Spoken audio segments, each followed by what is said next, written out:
OPI में टोए में बातचीत है तो हम लोग भी टोए ओपेक टोए में बातचीत है एकदम स्पष्ट समझ लो। विद्यार्थी परिषद एकदम शांति जिंदाबाद जिंदाबाद। अरे ये क्या, विश्व की सबसे बड़ी पार्टी के सबसे बड़े छात्र संगठन अखिल भारतीय विद्यार्थी परिषद के कार्यकर्ता किसके पुतले में आग लगा रहे हैं? क्या ये कोई वाइस चांसलर है या कोई प्रोफेसर है या फिर विपक्ष का कोई नेता?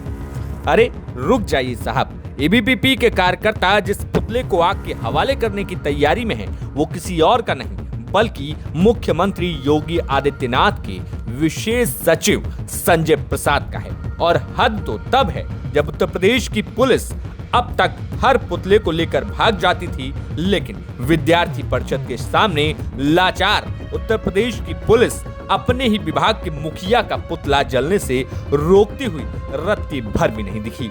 लेकिन इस पूरे हंगामे के बीच सियासत भी है और साजिश भी। लेकिन पहले धरना करने पहुंचे अखिल भारतीय विद्यार्थी परिषद के उन नौजवानों की भाषा सुन लीजिए।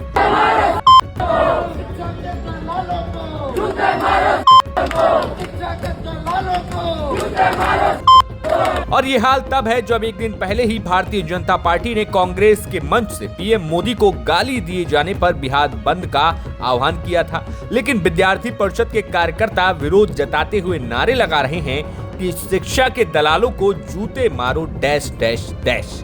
खैर, कुछ लोग कहेंगे कि ये थोड़े ही कोई गाली है।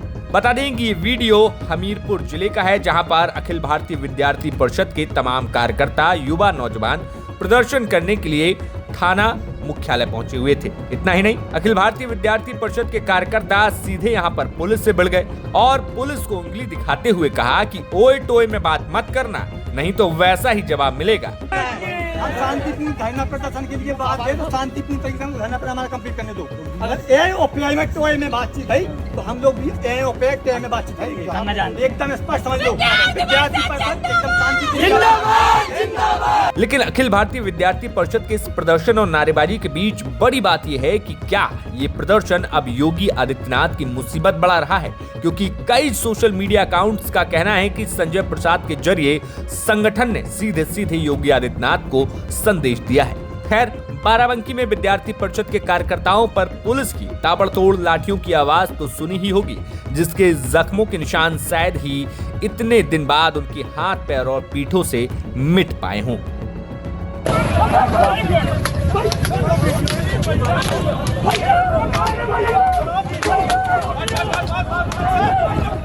तो अब जब लाठीचार्ज का ये वीडियो वायरल हुआ तो क्या सत्ता पक्ष क्या विपक्ष, हर कोई छात्रों से मिलने अस्पताल पहुंच गया था।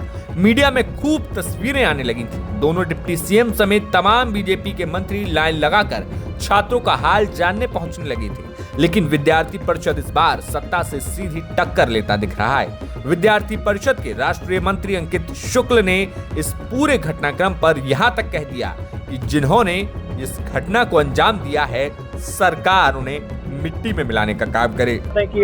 रामस्वरूप विश्वविद्यालय के अंदर शांतिपूर्ण ढंग से विधि छात्रों के न्याय के लिए संघर्ष कर रहे हमारे विद्यार्थी परिषद के कार्यकर्ताओं को राम विद्यार्थियों पर जिस तरीके से बर्बर तरीके से लाठीचार्ज हुई, उनको निर्ममता से मारा गया, बाहरी गुंडों के द्वारा उनके साथ मारपीट की गई और उसके बाद का जो घटनाक्रम हुआ हम सबसे छिपा नहीं है। मुख्यमंत्री जी ने मंडलायुक्त अयोध्या और आईजी अयोध्या को जांच सौंपी है। मुख्यमंत्री जी का एक बयान है कि माफियाओं को मिट्टी में मिला देंगे। मैं मुख्यमंत्री जी से मांग करता हूं कि अब समय आ गया है कि ऐसे शिक्षा माफिया को मिट्टी में मिलाया जाए। ऐसे भ्रष्टाचार करने वाले लोगों को, भ्रष्ट तंत्र चलाने वाले लोगों को चिन्हित करके आपकी जांच समिति उनका नामों को सार्वजनिक करे और उनको जल्द से जल्द मुकदमा दर्ज करके उनको जेल भेजा जाए। रामस्वरूप विश्वविद्यालय जो 3 साल से विधि छात्रों के साथ अन्याय कर रहा था, उनके भविष्य के साथ खिलवाड़ कर रहा था, उनको चिन्हित करते हुए उन सभी लोगों को जेल में डालने का काम ये प्रशासन करे। हम इसकी मांग करते हैं। उच्च शिक्षा परिषद ने कल एक FIR लॉन्च कराई है उनके विरुद्ध, विश्वविद्यालय के विरुद्ध। उनके बिंदुओं को ध्यान में रखते हुए प्रशासन दोषियों के ऊपर कार्रवाई करे, उनको जेल भेजे। साथ ही साथ हमारे कार्यकर्ता आज पूरे प्रदेश के अंदर जिला केंद्रों पर विरोध प्रदर्शन कर रहे हैं, आंदोलन कर रहे हैं। 48 घंटों के अंदर हमको निर्णायक कार्रवाई नहीं हुई, जांच समिति की रिपोर्टों के आधार पर दोषियों को चिन्हित करके जेल नहीं भेजा गया, उन पर कार्रवाई कठोर रूप से नहीं हुई, तो हम प्रदेश स्तर पर भी बड़े आंदोलन के लिए बाध्य होंगे। एक लेटर वायरल हो रहा है